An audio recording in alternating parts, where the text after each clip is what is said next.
I'm Melissa Gibney. I'm an occupational therapist here at Firelands, and just to give you a little bit of background about myself, I've been an OT for 12 years now, mostly at Firelands for the past 10 years. My primary focus is rehab, and now I have a great passion for fall prevention, and I'm also doing some Tai Chi classes on Monday, so if you're interested, let us know.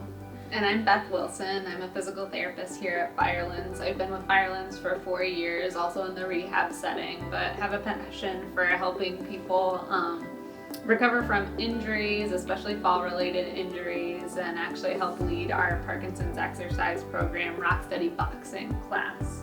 So today we're going to talk a little bit about falls and fall prevention. Falls are the leading cause of ER visits, hospitalization, and deaths in Ohioans over the age of 65, which is a pretty staggering statistic.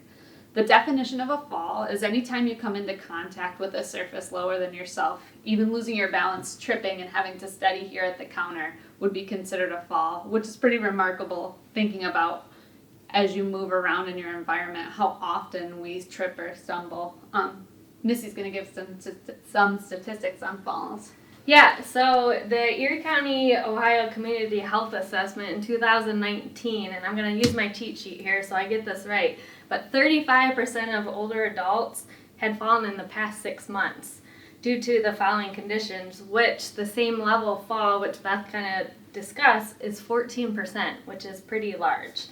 Another interesting fact was they asked older adults to report were they limited by any impairment or health problem. And the interesting part of this is 27% reported walking problems, and also eye vision problems was 9%, which kind of leads into what we're going to discuss a little bit more today. So there's already a number of risk factors that contribute to falls, but now with COVID and wearing masks, there's another element to getting around, being out in the public, having to be aware of your surroundings, which is what we're going to talk about next. So the 4 big tips that the CDC puts out that help with fall prevention, one being maintaining a regular exercise program in order to make sure you're strengthening your balance and your endurance for moving around, getting regular vision checks and checking in with the doctor to make sure there's no vision changes that are going to impact your balance or your stability when you're moving around, reviewing with your physician your medicines to make sure that everything is looking good and not causing you to get dizzy or increase your risk for falling, and then finally looking around your home and making modifications such as removing area rugs and preventing tripping hazards around the home. Today we're going to highlight 2 of the top factors that help prevent falls, one being exercise and the other being vision. With everything going on in the world right now, we understand that people aren't getting out and moving as much and going different places. It's still vitally important to make sure that you're getting up and moving around your home, whether that just be walking around your home or getting into an exercise program. If you're planning to start an exercise program, it's always important to discuss that with your physician to make sure that you're doing things that are going to get you better and not cause any problems.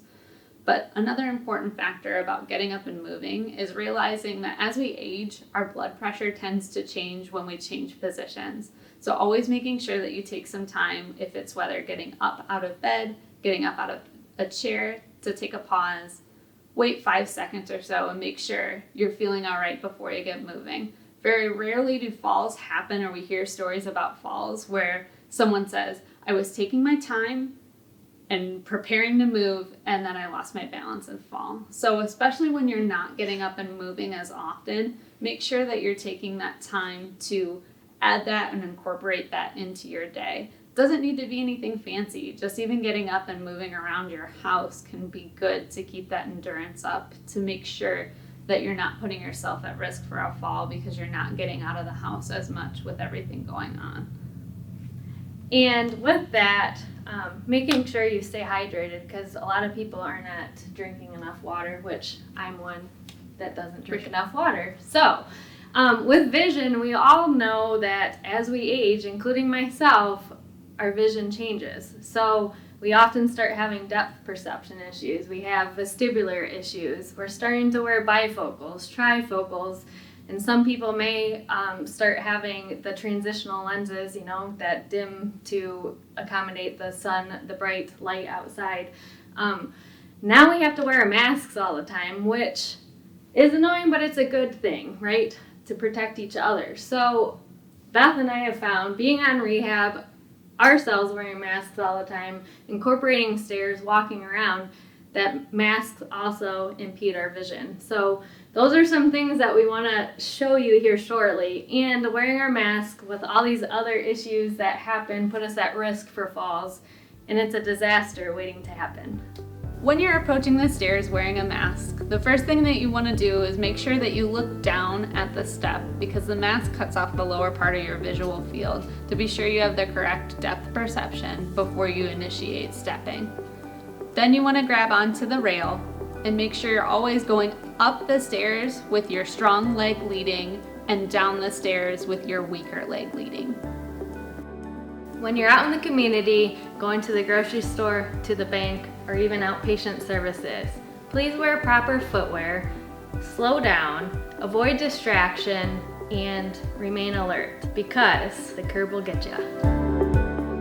So just to recap what we talked about today, the 4 things that you can do to prevent falls at home are staying active, getting regular vision checks, discussing medications with your physician, and making modifications around the home.